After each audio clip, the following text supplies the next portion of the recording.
Day 147. After breakfast, Pastor was getting ready to drive the power wagon into town to attend the first meeting of the Regional Board of Governors. It would be held upstairs from the trading post, owned by Leroy McMillan, in a large storage room that was cleared out for use by the board.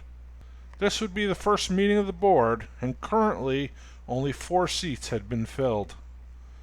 Besides Pastor and McMillan, there was an area farmer, Mr. George Henderson, and Mr. Ish Patel. Ish was a native of India, and his name was far too long and unpronounceable by most.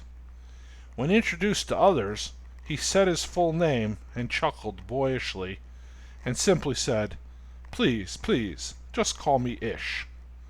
Ish was a Christian.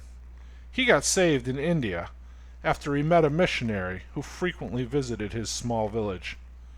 He later moved to the States and got a job in the IT department of a large bank. He attended Bible college at night and online, earning a degree in pastoral studies. He moved into the small town just a few miles to the east of the church and started a little community Baptist church. They had only a dozen or so members who were all very faithful. He and Pastor had become good friends several years ago when Ish had to go to the West Coast to receive treatment for a spinal malformity, a rare condition which only afflicted 1 in 1,000 people. Ish called Pastor Sharps out of the blue one day. Concerned for his members, he hoped to find a place for them to attend church in his absence. The small congregation started attending our Sunday morning service. Many of our members became friends with many of them, and they started coming to our fellowship events as well. Ish had shared with Pastor his concern for losing his congregation during his absence, but reasoned that it would be the Lord's will, and there was little he could do about it from 3,000 miles away. Many of the men from Ish's church attended our Saturday morning weekly men's prayer meetings. Pastor usually gave a devotion.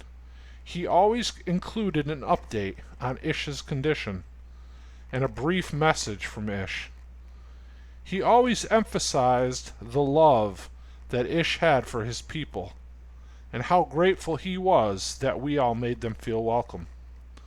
It started to become clear that Pastor was doing this to keep Ish close to his congregation and make sure that he was always present, so to speak.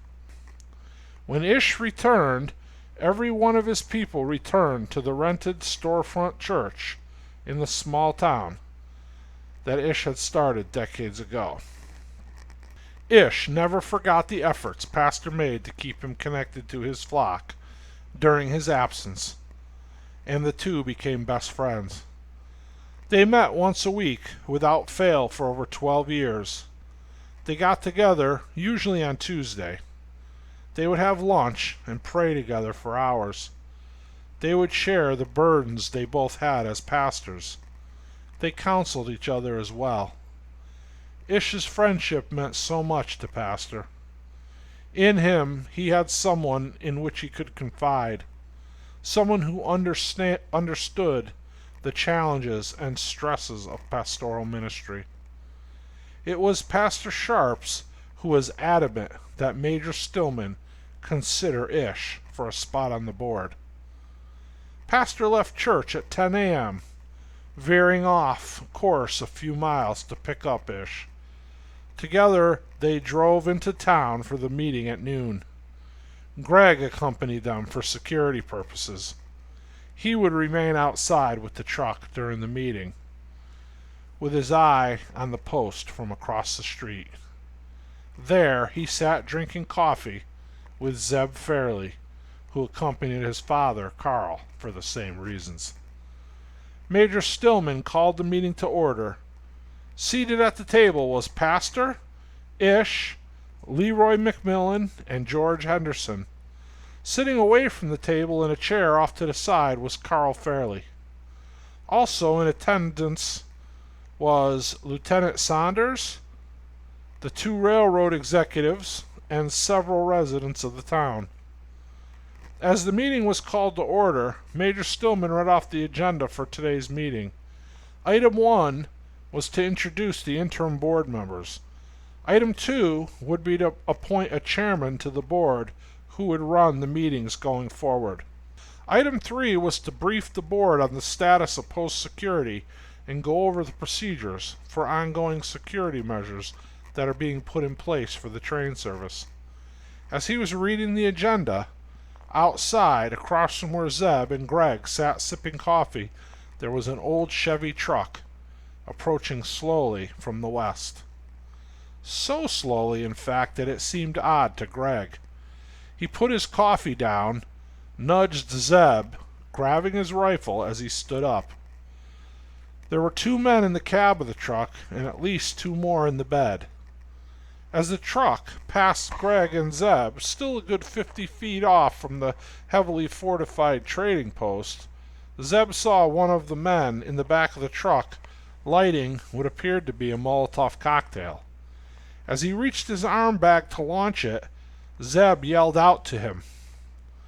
The guy standing in the truck bed next to him turned, rifle in hand, and fired 3 shots at Zeb and Greg.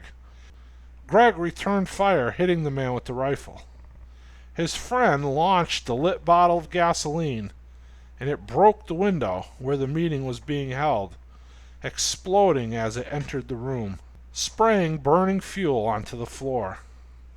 Major Stillman, Lieutenant Saunders, and Carl all worked frantically to extinguish the flames, which began burning the floor. Greg fired again, and the bomber went down as well. The man in the passenger seat of the cab started firing at the second-floor window wildly. The men inside the meeting room all hit the floor to avoid being hit, except for Carl and Major Stillman, who made their way toward the window that overlooked the street.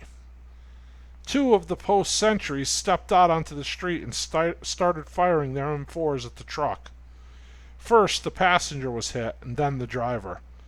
The windows to the truck were obliterated and the cab filled with spattered blood. The truck veered to the left and struck a sandbag barrier outside the post, coming to rest there.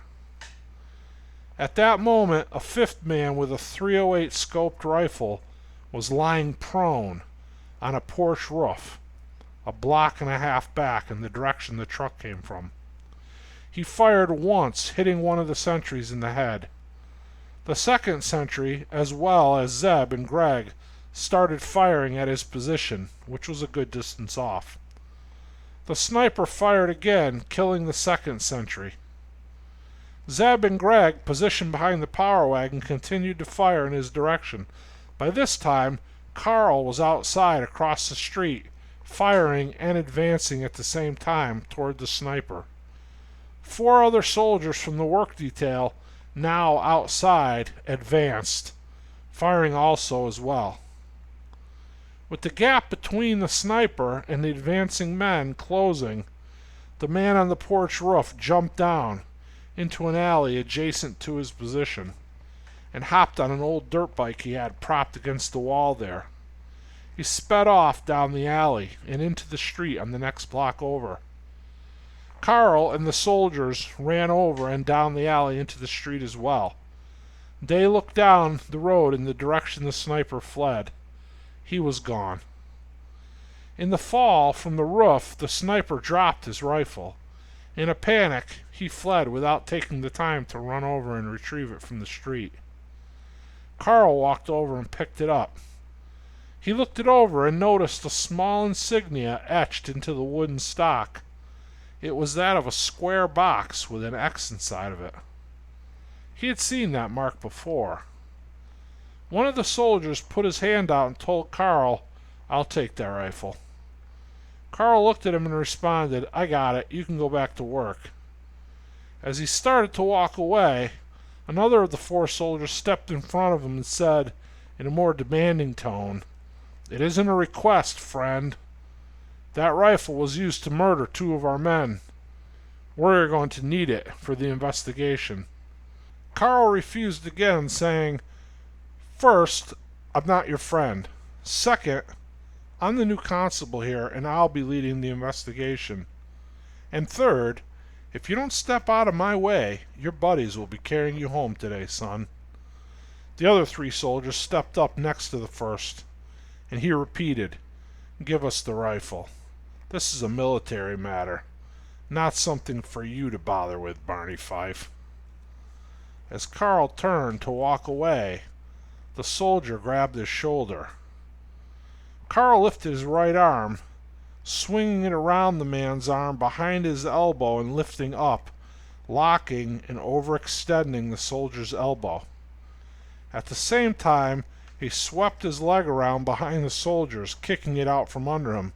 As the soldier started to fall to the ground, Carl held him on his feet by pulling up further on the arm, locked with the overextended elbow. This caused the soldier to scream out in great pain. With an open hand, Carl smashed his palm forcibly up into the soldier's nose. Letting go of his arm, he fell onto the ground, grimacing in pain, blood pouring from his broken nose. The other 3 men rushed Carl. Carl had quickly incapacitated 2 of them, before the third had managed to deliver a blow to his head, which sent him back stumbling. As he regained his footing and advanced toward the last man standing, Major Stillman stepped between them, announcing, "That's enough." The only soldier, still on his feet, demanded Carl be arrested for assaulting them. Major Stillman looked around. One soldier lying bleeding in the street with a broken nose. Of the other 2 men on the ground, one was unconscious, and the other had a broken leg. The major looked at the standing soldier and said, "Let me make sure I understand you, Sergeant. It is your claim that this civilian assaulted you and 3 of your men to the point where these 3 will require medical attention? If I do arrest him, you will need to file a full report on the incident. Make sure you include the part where I arrived just in the nick of time to save you from winding up in the medical bay as well." "But Major," the sergeant said. Major Stillman stepped closer to the sergeant, and he said in a hushed voice, "Sergeant, I suggest you pick up these pathetic excuses for soldiers and get them squared away and get yourself back to work." "Yes, sir, Major," he responded. The major held his stare for a moment and barked, "Get out of my sight!" Major Stillman looked at Carl and said, "You want to tell me what this was about?" Carl answered, "Doing my job is all, Major." "Give your report of the incident to Lieutenant Saunders before you go home today," the major said as he walked away. Carl picked up the rifle and left also. He wrote up a report of the day's events and delivered it to Lieutenant Saunders. He walked over to where Zeb was sitting with the horses. Greg, Ish, and Pastor were there as well. "We good to go?" Pastor asked Carl. "Yeah, let's get out of here." He and Zeb rode behind the power wagon as it slowly meandered up the old dirt road that led into the hills. It was dusk when the men arrived at the church.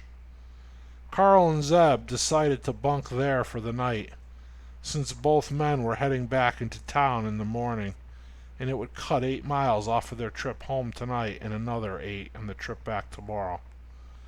They would lay down and sleep for a few short hours after dinner and get up at 4:30 and start a new day.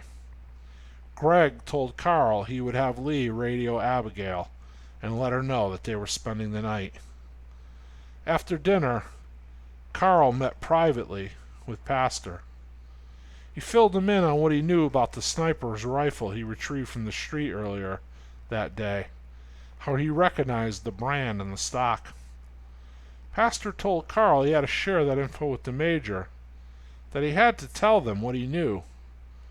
Carl told Pastor, "Well, I really don't know anything for sure. I'm going to give everybody the benefit of every doubt," he said. "All that mark proves is that I know who owned that gun once upon a time." A lot has happened in the past few months. It could have been stolen or bartered away. I'm going to take a ride and look into the matter tomorrow, Pastor. Give me a day to sort it out. I'll fill the major in after that if I'm not satisfied with the outcome. Okay, Carl. Why don't you take Greg with you for backup? No, this one I gotta do alone. The two men said goodnight and turned in for the evening.